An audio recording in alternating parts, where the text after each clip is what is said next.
Sam let my Ryan let my hands go, and I slid to the ground, giggling as I watched after the monk slapped Ryan so fast that the sound was like a gun going off.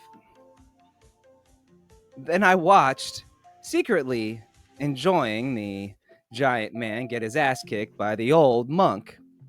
Somehow, with a blur of fists so quick, Ryan was 1 minute standing, pointing his finger at the old man and yelling at him, and the next, he was in the air, and then the third, and then after that, he was on the ground staring up at the old man who was, for some reason, standing over him with both legs and doing squats and giggling like a boy. Ha ha ha, suck it, he said in a distinctly non-Asian accent. I came up with a few snappy retorts to say to the old monk, but the recent memory of his slap to my own 7-year-old face came back to me and I held my tongue, taking a moment to look around the clearing that Ryan earlier had very negative things to say about.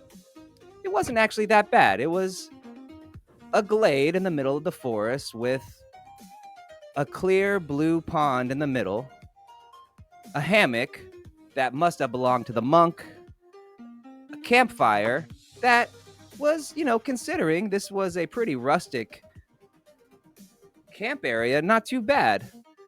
There was a grill top with a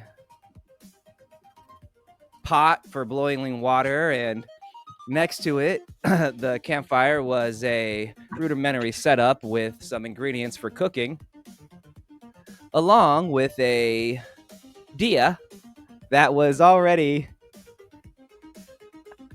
skinned and on a spit, prepared for roasting.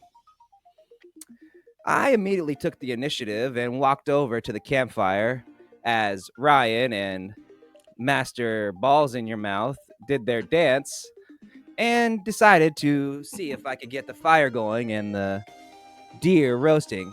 I hadn't realized how hungry I was, and I was a 7-year-old boy. I couldn't imagine how hungry Ryan was.